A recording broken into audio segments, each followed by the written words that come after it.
Have you ever wondered what would happen if Earth was inhabited by giants? No, not the kind that play in the NFL, but real, towering behemoths. Picture this, out of the blue, these gargantuan gents start strolling down our streets, casually ducking under bridges and skyscrapers. They're as tall as the Empire State Building, but their manners? Impeccable. They're just looking for a new place to hang their colossal hats, you see. But, oh boy, are they having a hard time adapting to our Lilliputian world. Imagine a giant trying to text on a smartphone. It's like watching a sumo wrestler trying to thread a needle. And don't even get me started on their commute.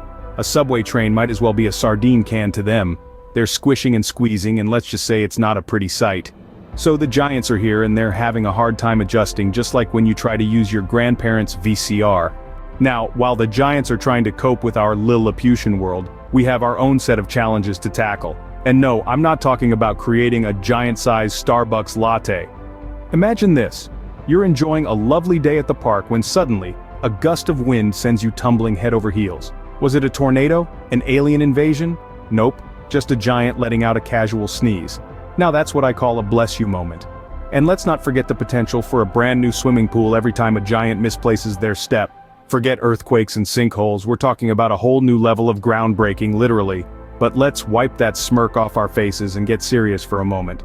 We're not just talking about windstorms and impromptu swimming pools here. The presence of giants would bring about some hefty problems. First off, resource management. We're already struggling to feed, hydrate, and provide energy for our current population.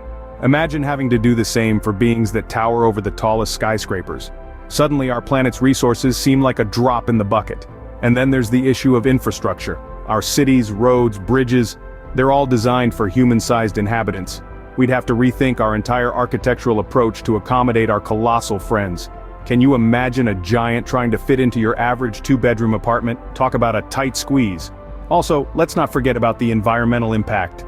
Every step a giant takes, every breath they take would significantly alter our ecosystems. Forests could be flattened in minutes, and bodies of water could be drained with a single gulp. We'd have to seriously up our conservation game to keep up. So it seems like having giants around could lead to some monumental problems, pun intended. Alright, so we've got some big problems on our hands, literally. But how do we handle this? Do we start producing giant-sized everything, or do we offer them a one-way ticket to Mars?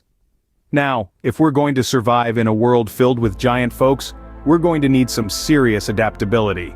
Picture this. You're preparing to play a game of leapfrog with your new giant buddy. But instead of just jumping over them, you're parachuting down from the height of a 3-story building. You've got your helmet on, your knee pads, and you're praying you don't land in their back pocket. And shaking hands? Forget about it. You'll need a ladder, a safety harness, and maybe a small team of mountaineers to make that summit. You might even plant a flag when you reach the top just to celebrate your achievement. But it's not all oversized obstacles and elevated handshakes. There could be some ginormous benefits to living among giants. Need a ride to work? Forget about the bus or your car. Just hop onto your friendly neighborhood giant's shoulder and enjoy the view from up there. Forget about traffic and potholes. The only thing you'd have to worry about is low-flying birds and, well, the occasional sneeze. And construction? We could say goodbye to cranes and hello to giant-powered building. Need a skyscraper built? No problem, just hand over the blueprints and a hard hat to your giant contractor. They might even use the Eiffel Tower as a measurement tool. So in a world of giants, we might need to upsize our lives and our thinking. But hey, at least we wouldn't need cranes anymore. And remember, if you're ever offered a high five from a giant, make sure you've got your parachute ready. Because that's not a greeting, it's an invitation to skydive.